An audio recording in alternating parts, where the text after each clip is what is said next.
Olá, então nós vamos hoje fazer a nossa reflexão sobre a Palavra de Deus e o Evangelho de hoje nos fala a respeito do perdão. Olá, então nós vamos hoje fazer a nossa reflexão sobre a Palavra de Deus e o Evangelho de hoje nos fala a respeito do perdão.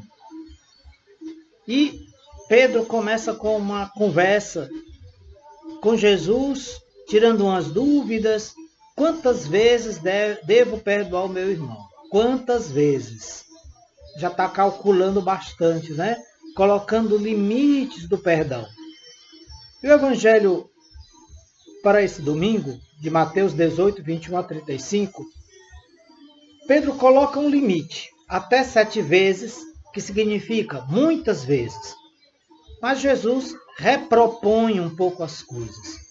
Não até 7 vezes, mas 70 vezes 7. O que quer dizer 70 vezes 7? É um número simbólico, logicamente. Se 7 vezes quer dizer muitas vezes, porque 7 é o número da perfeição, 70 vezes 7, Jesus eleva essa possibilidade ao ilimitado, não ao nível ideal, mas ao nível perfeito. A medida do perdão é o perdão sem medidas, assim como a medida do amor é o amor sem medidas. E aí Jesus, para ilustrar um pouco isso, coloca a história desse rei que tinha um empregado que lhe devia uma fortuna impagável. Essa fortuna impagável, ela exigia uma sanção, exigia uma penalidade no devedor. Entretanto, aquele que devia ao seu senhor se prostrou diante dele e pediu misericórdia, porque ele não tinha como pagar. E o patrão, muito cheio de compaixão, o que quer dizer compaixão? Compaixão significa sofrer com o outro. O sofrimento do outro se torna o meu sofrimento. Aí a dívida daquele empregado se tornou também a dívida do patrão. O patrão assumiu a dívida daquele empregado endividado e soltou e perdoou-lhe a dívida. É assim que Deus faz conosco. Nos perdoa sempre. Nos perdoa sempre. Porque o perdão, no seu sentido etimológico, ele tem uma conotação muito interessante. Qual é? Perdonare, que significa para doar. Para doar. Assim, talvez eu gostaria de refletir com você agora, nesse momento, por que nós devemos perdoar. Em primeiro lugar, porque Deus é uma comunhão de pessoas. Deus é amor. Deus é misericordioso e Deus perdoa sempre. Além desse texto de Mateus, a gente pode ir lá no texto de Lucas, no capítulo 15, onde nós temos a parábola do filho pródigo e o pai acolhe o filho e volta. O filho que vem todo maltrapilho, todo miserável, realmente não tendo outro refúgio a não ser a misericórdia do seu pai. E ele é acolhido. E Jesus diz à mulher que foi surpreendida em flagrante adultério: nem eu te condeno, vai, não peques mais. Lá em João 8:11. E também porque é bom a gente lembrar uma coisa, que aí vem o desdobramento dessa história. Esse mesmo empregado aqui de que fala o Evangelho, encontrou alguém por aí que lhe devia 100 moedas. Ora, 100 moedas, se a gente for comparar com uma fortuna impagável, é realmente uma quantia irrisória. 100 moedas não é nada. Mas mesmo assim, esse empregado pegou seu companheiro e o impôs o jugo da necessidade de pagar. Como o outro não tinha como pagar, ele não perdoou como seu patrão. O que foi que ele fez? Mandou seu companheiro para a prisão. Aqui, minha gente, é bom a gente lembrar do que está lá no Evangelho de Mateus, no capítulo 5, versículo 7. Bem-aventurados os misericordiosos, porque alcançarão misericórdia. E aqueles que não usam de misericórdia, estão correndo sério risco de se privar da misericórdia. E em vez de ser alvos da misericórdia, podem correr o sério risco de se tornar o quê? Alvos da justiça. É uma coisa muito melindrosa isso. É um aspecto muito, como é que eu poderia dizer, muito contrastante, né? Nós estamos aqui diante de uma contradição. A pessoa que foi misericordiada, vamos usar essa expressão aqui, não consegue usar de misericórdia. Aqui é preciso a gente repensar um pouco mais isso, refletir mais seriamente. Assim fará meu Pai Celestial se do coração não perdoardes cada um a seu irmão as suas ofensas. Então, muitas vezes, esse fulano aqui que nós acabamos de escutar, que não perdoou o seu colega, o seu companheiro, se parece com aquele irmão mais velho do filho pródigo, também no capítulo 15 de Lucas, não sei se você se lembra. Ele não quis participar da festa da misericórdia. O irmão chegou, todo maltrapilho, e qual é o discurso que ele vai com o pai para não participar da festa da misericórdia, para não acolher esse irmão que chegou? Ele simplesmente diz, esse teu filho, ele não diz esse meu irmão.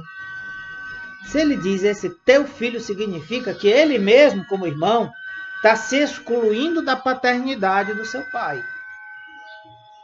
Ele tem um coração de empregado, é só um cumpridor de regras, um observante da justiça. Mas só que Deus quer que nós sejamos muito mais do que cumpridores de regras e observantes da justiça. Deus quer bem mais do que isso. Deus quer que nós façamos as coisas com um amor que nos faça ir além. Nos faça ir além. Nos faça acolher. Nos faça reconciliar. É aqui que está a perfeição. A caridade é a plenitude da lei, vai dizer o apóstolo Paulo. Aí aqui, a gente tem que sempre se lembrar disso. Aquele irmão mais velho do filho pródigo, também aquele fulano é bem complicadinho, viu?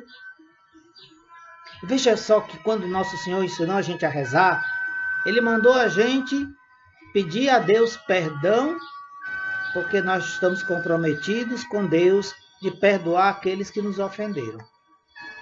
Perdoa-nos as nossas dívidas, como nós perdoamos aos nossos devedores. Mateus capítulo 6, versículo 12. Bom, quantas vezes? Vamos ver outros textos, além desse de Mateus. Lá em Lucas 17, 4, Jesus diz, se teu irmão pecar contra ti 7 vezes por dia, e 7 vezes retornar dizendo, estou arrependido, tu lhe perdoarás. Acabou. Não tem mais conversa além disso, né? Então,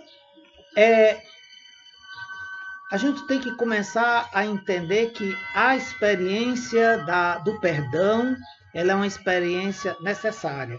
O perdão é uma atitude que nos vincula, é uma atitude que nos compromete, né? Que nos envolve. Porém, eu queria fazer aqui uma pequena observação. O perdão não é a mesma coisa que reconciliação. E por quê? Porque a reconciliação é a recomposição de um relacionamento.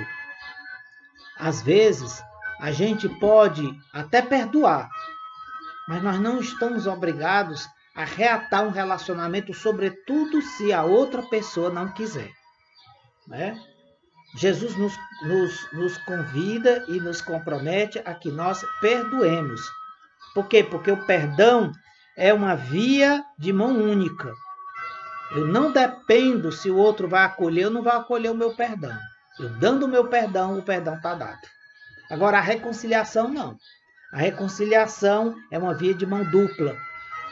Eu procuro o outro e o outro também me acolhe a minha busca. Ou o outro vem em busca da minha reconciliação e eu respondo de uma maneira positiva a reconciliação que ele quer fazer comigo. Né? Mas é muito importante que ninguém se feche à reconciliação. Ninguém. Porém, Se o outro não quiser, aí ele assume a responsabilidade de não querer essa reconciliação que ele está querendo fazer comigo, né?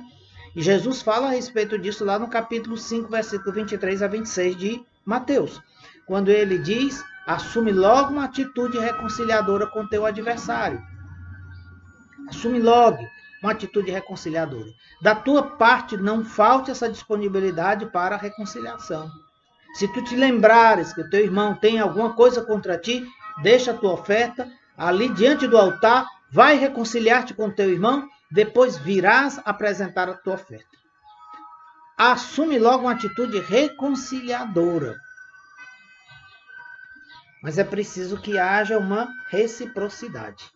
O sacrifício sem misericórdia e sem reconciliação, pelo que informa o texto, é vão, não é aceito por Deus. Mas é preciso que os dois acolham a possibilidade, se disponham, queiram a reconciliação. Porque perdão e reconciliação são coisas diferentes. Já falei que o perdão é unilateral, a reconciliação é bilateral, é das duas partes, tá? Alguém pode ter iniciativa de confessar, de perdoar, quer dizer. Mas se o ofensor não quiser a reconciliação, ela não acontece. Por isso que eu queria só dizer uma coisa, não hesite em perdoar. Trata-se de um mandamento de Deus. Essa é uma atitude boa para a sua saúde espiritual e emocional. Agora, não deixe de perdoar por receio de ter a obrigação de se reconciliar. Se o seu ofendido, não quiser a reconciliação.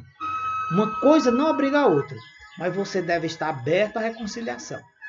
Para a reconciliação, não significa que você deva abrir mão de suas convicções, nem de suas ideias, nem de seus planos, nem muito menos da verdade, nem muito menos da sua salvação. Em tais condições, tal reconciliação não tem sentido. Cuidado!